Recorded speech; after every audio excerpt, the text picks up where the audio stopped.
Lightweight bout, Sam Patterson making his debut against Yanal Ashmoz, who's also making his debut. Plus 245 for Ashmoz, minus 245 for Patterson. Over-under set at 2.5 rounds, plus 124 for the over, minus 124 for the under. Ashmoz undefeated, coming in from the PFL Contender Series. Sam Patterson, one loss on his record, coming in from the Dana White Contender Series. Who do you think wins this one? Man, Sam Patterson, let's see, he probably ties for the tallest fighter at 155 with Jalen Turner. He's got 6'3" or so. Giving Jalen Turner a run for his money there.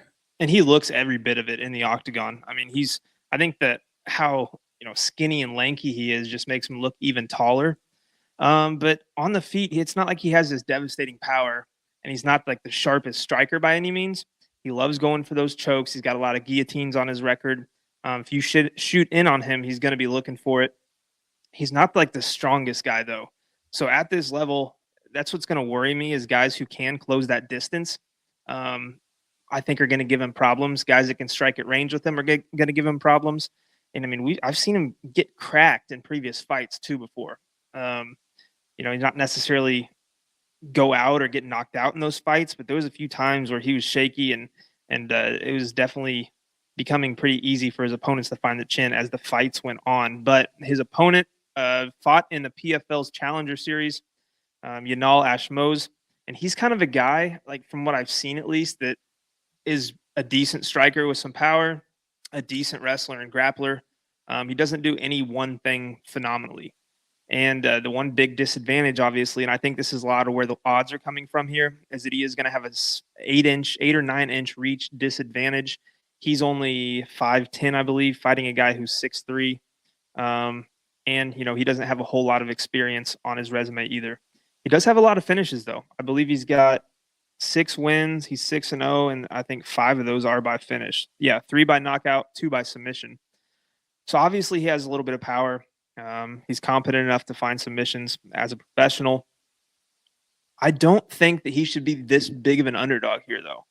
I watched Sam Patterson fight, and I just don't see it. I don't see him being this big of a favorite. Both guys making their UFC debut, so it's not like he's got that UFC level experience over Ashmoz by any means. I think if Ashmoz can get in close, I think Sam Patterson could struggle with that strength a little bit. I really do. Ashmoz is able to get takedowns, as we saw in the PFL Challenger Series, and he does land some decent ground and pound too. I don't think he's necessarily going to go out there and submit Sam Patterson by any means. I think if we do see a submission, it's probably Sam Patterson finding the neck when Ashmoz shoots in for a takedown or something. But when you watch Ashmoz strike, when he is in close, I mean, he does have a lot of torque and he's got a lot of power with those hooks. Not necessarily real calculated or accurate with it, but if he does find the chin, he can be dangerous. I just see more, for some reason, I just see more ways to win this fight for Yanal Ashmoz. I could see him clipping Sam Patterson and finding a KO or a TKO. I can see him taking him down and just kind of using that strength and power on top, land some ground and pound and steal rounds on points. If Sam Patterson wins, man, I really do think it's got to be by a guillotine, or he's going to take the back at some point, get those long legs in, get the hooks in, and find a rear naked choke. But at this price, I'm going to lean the underdog here. Yanal Ashmoz, I'm thinking about putting a bet on it too. Yeah, I kind of see that as well. I mean, it's tough to get behind close to minus 250 when you don't really know much about either guy. Like, right, yeah. What kind of level of competition have they been beating? I mean, there's always, you can look at records, but like records don't really tell the full story. And it's very tough to judge. So I probably won't be betting on this fight. If I do, it'll probably be a prop or something like that. But yeah, I could see a world where Ashmoz comes out here and is just a more aggressive fighter and just kind of puts Patterson in positions he doesn't want to be, or positions where he can't utilize that strength or those limbs. So yeah, I definitely see where you're coming from.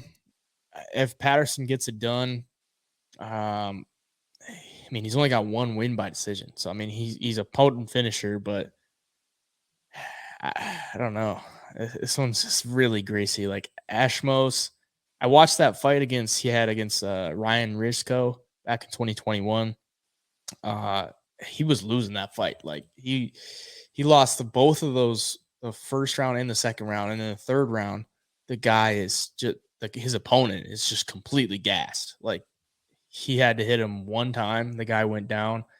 Wasn't knocked out or anything. Like just hit him one time, the guy went down, and he got a ground and pound finish. Like that guy was just completely donezo.